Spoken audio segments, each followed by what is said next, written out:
Mesdames, Messieurs, bonjour, bienvenue dans cette édition. Voici les principaux titres de l'actualité. À Oran, accélération de la cadence des travaux de réalisation et de réhabilitation des infrastructures devant abriter les Jeux méditerranéens prévus en 2021. À Betna, premières opérations d'exportation des produits de cérame décor à destination de différents pays arabes. Et dans ce journal aussi, découverte d'une ferme datant de l'ère romaine à Oued el-Fadda, dans la wilaya de Chlev, et les fouilles archéologiques se poursuivent pour la sauvegarde de ce patrimoine. Le ministre espagnol des Affaires étrangères de l'Union européenne et de la coopération, Giuseppe Borrelli Fonteles, entame aujourd'hui une visite de travail en Algérie à l'invitation du ministre des Affaires étrangères, Abdelkader Messahel. Une visite qui s'inscrit dans le cadre de la poursuite et de l'approfondissement du dialogue politique et de la concertation entre les deux pays. Cette visite intervient également dans le prolongement de la 7e réunion de haut niveau qui a eu lieu à Alger le 3 avril dernier. Les deux parties examineront à cette occasion l'état et les perspectives des relations bilatérales, notamment la coopération économique. Les questions régionales et internationales d'intérêt commun seront également abordées. Le ministre de l'Intérieur, des collectivités locales et de l'aménagement du territoire, Nourdine Bedoui, préside ce matin la cérémonie de remise de 30 bus de transport scolaire au profit de 30 communes au niveau de la SAFEX au Pas maritime à Alger. Le ministre de l'Industrie, Youssef Yousfi, a reçu ce matin, a reçu ce matin une délégation de la Banque mondiale présidée par son vice-président chargé de la région MENA, Farid Belhadj. À l'ordre du jour de cette rencontre, le programme de coopération en cours et les voies et moyens de renforcer la coopération dans le domaine de l'industrie. Farid Belhadj a exprimé à cette occasion la disponibilité de la Banque mondiale à accompagner l'Algérie dans la dynamique de diversification de son tissu industriel. Et puis, dernière ligne droite pour les inscriptions définitives des nouveaux bacheliers. Au nord comme au sud, tous les moyens sont mis en place pour faciliter cette dernière échéance. L'université de Constantine compte accueillir cette année plus de 6 000 nouveaux étudiants avec l'ouverture de nouvelles filières, nous dit Nesrine Ben Saïdi. D'importants moyens humains et logistiques ont été mobilisés par les services des établissements de l'enseignement supérieur et ce à travers tout le territoire national afin de garantir le bon déroulement et la réussite de l'opération d'inscription définitive des nouveaux bacheliers. À Constantine, plus de 6 000 nouveaux bacheliers viendront s'ajouter aux 40 000 déjà inscrits à l'université El-Ikhwa Mentouri. Je suis là pour m'inscrire à la faculté des sciences vétérinaires. J'ai trouvé beaucoup de facilitation. Jusqu'à maintenant, un pourcentage plus de la moitié. Nous avons orienté cette année plus de 6 700 nouveaux bacheliers dans différentes spécialités. En ce qui concerne les nouvelles spécialités, nous avons la filière traitement des déchets, apiculture, biologie et génie mécanique. Même constat à Ouargla, après les inscriptions via Internet, pas moins de 5200 nouveaux bacheliers ont été orientés vers l'université de Ras Dimerbeh au titre de la prochaine année universitaire, portant son effectif global à près de 30 000 étudiants. On s'est inscrit définitivement dans de bonnes conditions, nous sommes très bien pris en charge. Les encadreurs présents ici nous ont très bien orientés. Ils ont pris le temps de nous expliquer comment s'inscrire. C'est très bien organisé, ça se passe très bien. L'université de Ouargla compte plus de 73 spécialités. Un effectif très important a été mis en place afin de garantir le bon déroulement de l'opération d'inscription. Ils sont tout 300 entre encadreurs, directeurs des études, staff pédagogique et informaticiens. Une rentrée universitaire qui s'annonce positive à travers tout le territoire national, notamment avec l'introduction de nouvelles filières. Le complexe de céramique Ceram Décor installé à Batna a débuté ses premières opérations d'exportation vers certains pays arabes sous la supervision des douanes algériennes. Farah Hamadesh nous en parle plus.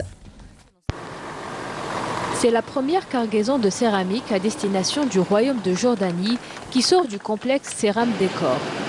Plus d'une dizaine de conteneurs de dalles de sol seront exportés chaque mois pour concurrencer les produits européens.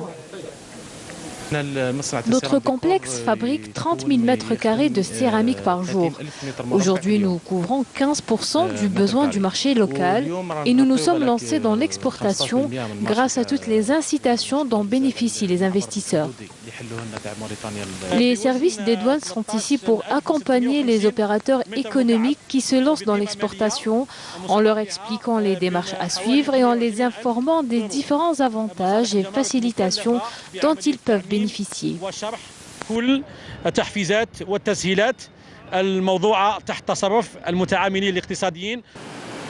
Des incitations mises en place par les services de l'État afin de booster l'activité économique dans la région de Batna.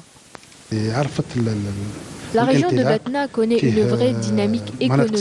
Plusieurs unités de production sont entrées en service. On a de nouvelles zones d'activité où sont implantées des entreprises et des zones d'activité qui sont en cours de réalisation. Prochain marché ciblé par Ceram Décor, la Libye et la Mauritanie, grâce notamment à l'ouverture du nouveau passage frontalier entre l'Algérie et la Mauritanie.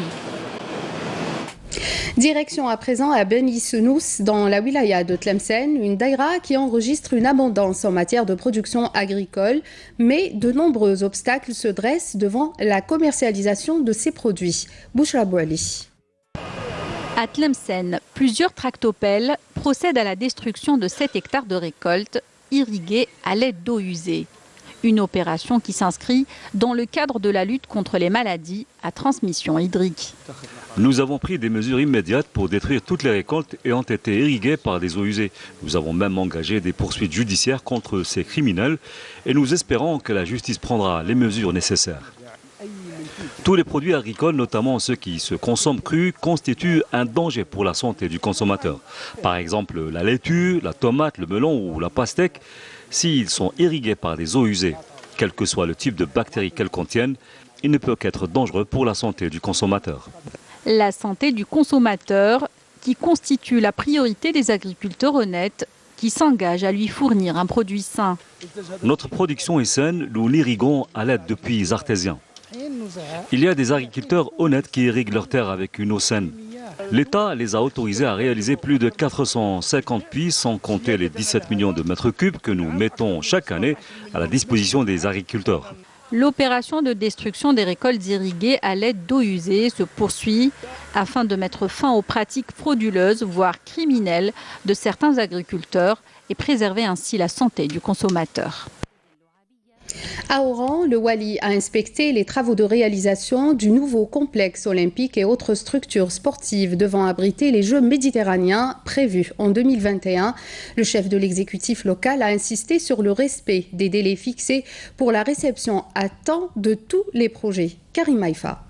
Accélérer la cadence des travaux pour livrer à temps le complexe olympique de Bir Djir, cette importante infrastructure sportive devant, entre autres structures sportives, abriter les Jeux méditerranéens que doit accueillir la capitale de l'Ouest en 2021. Le chef de l'exécutif local l'a martelé au cours de sa visite inopinée au stade olympique ainsi qu'à d'autres sites sportifs concernés par ces Jeux. C'est grâce au président de la République que l'Algérie est présente aujourd'hui dans le concert des nations. En organisant cet événement sportif de grande envergure, je rassure d'ailleurs tout le monde que l'agenda que nous avons tracé pour la réalisation de ces projets est respecté. Que ce soit pour le complexe équestre et le champ de tir sportif à Sania ou encore le complexe nautique ou les terrains de tennis au centre-ville, les travaux sont en cours et devraient être achevés vers la fin 2019. Il y a en tout 7 infrastructures sportives dont les travaux sont en cours et qui seront réceptionnées vers la fin de l'année 2019, au plus tard durant le premier trimestre de 2020, avec une enveloppe financière de l'ordre de 1,940 milliard de dinars.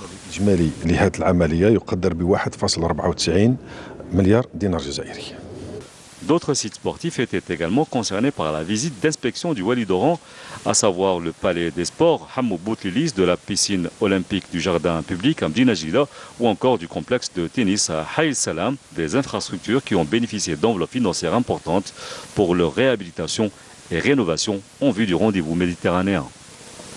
Et selon un communiqué du ministère de la Défense nationale et dans le cadre de la lutte contre le crime, dans la lutte contre le terrorisme et grâce aux efforts fournis par les forces de l'armée nationale populaire, un terroriste s'est rendu hier aux autorités militaires à Taman Rasset, 6e région militaire. Il s'agit en l'occurrence du dénommé Miloud Klarlar, dit Abou Ayoub, qui avait rallié les groupes terroristes en 2011. Le dit terroriste était en possession d'un pistolet mitrailleur de type Kalachnikov et d'un chargeur garni de munitions. Et toujours dans le cadre de la lutte contre le crime organisé, des détachements aussi de l'armée nationale populaire ont arrêté lors de deux opérations distinctes menées à Tlemcen et à Oran, 2e région militaire, 6 narcotrafiquants et saisi plus de 29 kg de kif traités et 5 véhicules touristiques, tandis que plus de 16 000 unités de différentes boissons et 40 quintaux de feuilles de tabac ont été saisis à El Oued et Ouergla, 4e région militaire. Dans le même contexte, des détachements combinés de l'ANP ont appréhendé à Taman Rasset et Bourj Beji Mokhtar, toujours dans la 6e région militaire, 4 orpailleurs et saisi 8 groupes électrogènes, 8 marteaux-piqueurs et un téléphone satellitaire, alors que des éléments de la gendarmerie nationale ont intercepté un individu en possession de 2 fusils de chasse à Sétif, en 5e région militaire.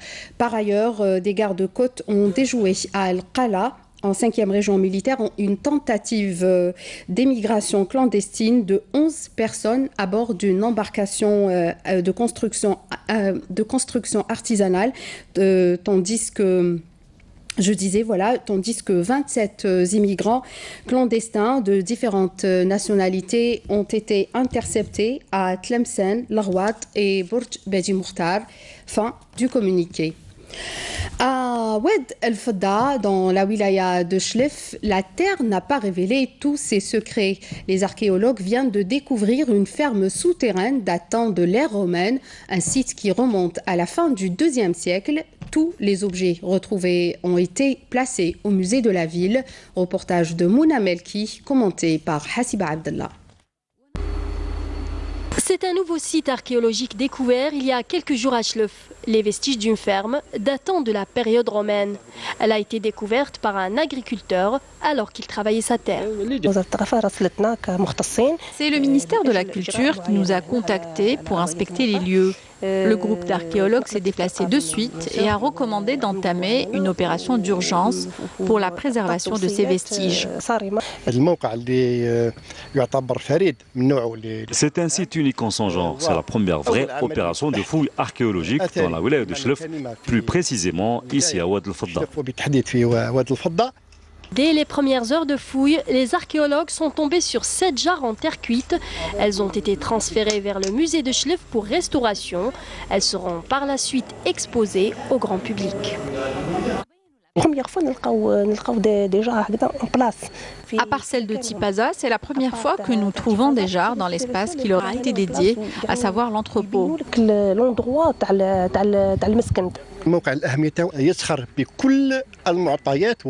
Tout ce que nous avons pu trouver sur ce site nous mène à penser à l'existence d'une ferme.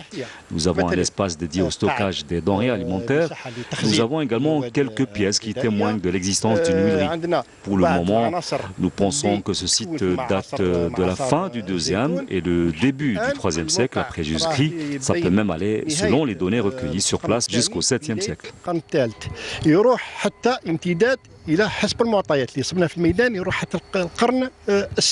Les éléments de l'équipe du Centre national de recherche archéologique sont toujours présents sur le site à poursuivre les fouilles.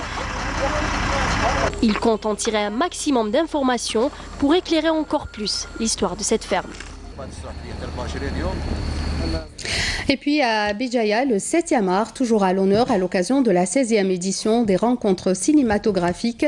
Projection hier du film occidental de Naïl Belloufa pour la première fois en Algérie, suivi de plusieurs autres présentations. Un rendez-vous incontournable pour les cinéastes, les professionnels et même les amateurs du cinéma en vue d'échanger leurs expériences. Amir Nebesh. Le film occidental de Naïl Belloufa fait son entrée en Algérie avec cette première projection à la Cinémathèque de Béjaïa. Le public des rencontres cinématographiques continue de découvrir des nouveautés et de bénéficier de la présence des spécialistes pour débattre autour des œuvres présentées. Et quand les réalisateurs ne peuvent pas se déplacer, le spectateur a droit à une vidéoconférence interactive pour échanger en direct et poser des questions aux cinéastes.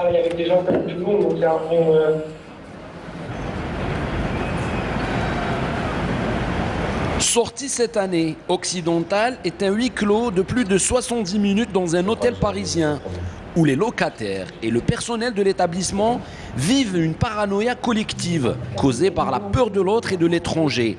Préjugés, racisme et délit de faciès constituent des problématiques du monde d'aujourd'hui.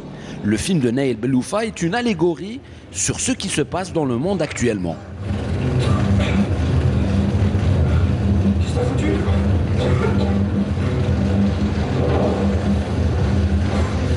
Qu'est-ce qui se passe en Europe? Donc il y a ce titre occidental, il a choisi une forme plastique, il a choisi d'enfermer dans un hôtel des personnages avec plein de stéréotypes, avec le grondement du peuple. Alors dans son film, on n'est pas dans un rapport réaliste, c'est plus comme des mannequins qui jouent, ou des grands enfants qui jouent à jouer les flics, à jouer la manifestation. Donc ce malaise qu'on peut ressentir dans le film, la paranoïa, c'est un film paranoïaque, où les personnages sont paranoïaques. Ce qui est finalement intéressant dans le film, c'est qu'il arrive à basculer tout l'aspect politique à travers une relation amoureuse, à travers la fin, où il détourne complètement le politique vers l'amour, vers une histoire qui est internationale, universelle, qui est celle de l'amour, celle de l'incompréhension de nous vis-à-vis de l'autre, vis-à-vis peut-être du musulman, du réfugié, mais vis-à-vis juste entre un homme et une femme. Voilà.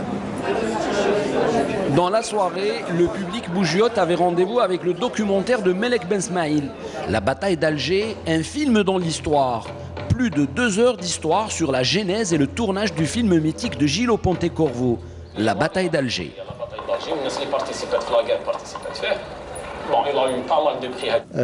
Je pense que Béjaïa, il y a quelque chose d'assez à la fois humain et simple, et en même temps avec des cinéastes pour la plupart un peu engagés, donc il y a un vrai débat. Le public est présent, c'est un vrai public et qui pose des vraies questions, qui est attentif, c'est-à-dire vous avez vu la salle, elle était là de bout en bout pendant 2 heures, pourtant c'est pas un film facile. Témoignages, archives exceptionnelles de l'époque, photos de techniciens présents sur le plateau de tournage, analyses d'historiens. Ce film documentaire est une pièce importante dans la constitution de notre mémoire collective. Je pense que pour ce film, ça a été la même chose. Tout le monde avait envie de témoigner, même les critiques du film, même les techniciens, etc. Peut-être que si on les avait vus il y a peut-être 15-20 ans, peut-être qu'ils auraient peut-être pas encore été dans l'envie et le désir de témoigner. Oui, ça je crois. Moi, je travaille les films comme une composition de l'archive algérienne pour l'avenir, pour l'ensemble de mes films.